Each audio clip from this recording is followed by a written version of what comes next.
Jim, did you feel like you needed a couple of saves there early? Reason why you made the change?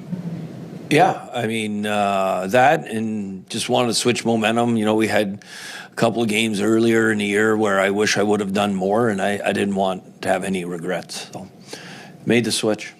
Sure, you've had some disappointed goalies when they get pulled over the years. What did you make of Binnington being a little fired up? You know, I love Jordan Binnington. He's a competitor. He raises his games in the big moments all the time. I love him. You know, he walked off the ice. He said, "I love you." I said, "I love you too." And we're both competitors by nature. And at the end of the period, he waited for me. We apologized. We moved on. It's over and done with. How important is that just to, when you are in a different headspace, to address it in that manner?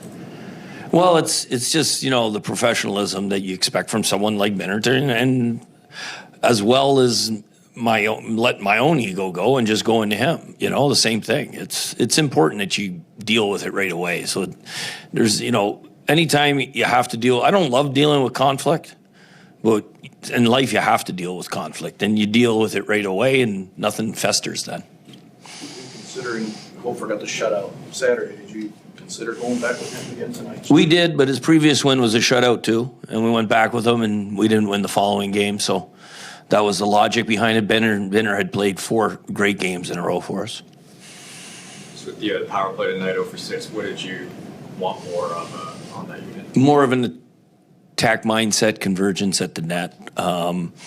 We knew that they were a team that was in shot lanes a lot, and that low plays weren't going to be there. We wanted a lot more shots from up top. That didn't transpire. You know, we deflected a couple, but unfortunately, deflections didn't go in. We needed more because I thought those were our best opportunities besides the Bucci opportunity there at the end.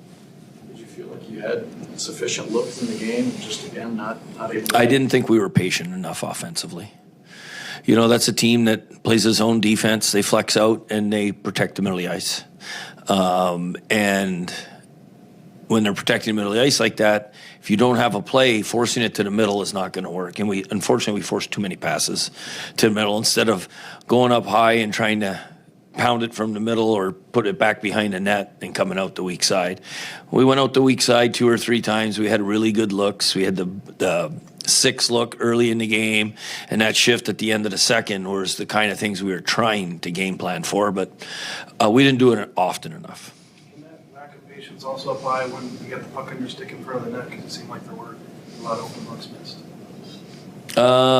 Yeah, I think that we have a lot of gifted offensive players that haven't found the back of the net as often as they're used to, and sometimes you don't have the same poise. How much do you weigh just letting him work through it versus making the decision you made to pull him? Yeah, well, for me, I've always looked at how I think where the goals came from, what the percentages of those goals should go in, and then I also a lot of times you let goalies fight through it, but sometimes like when I feel that the goalie looks off, just like a player, I pull back his minutes. Unfortunately for a goalie, everybody knows that you're pulling them.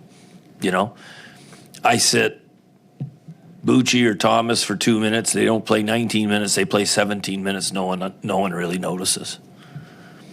Jim, with the way Hofer's looked here the past couple of games, could you lean into him a bit, or you go back to Benner right away? Next game? Well, I'm going to have to sit down. We got 2 days to think about that.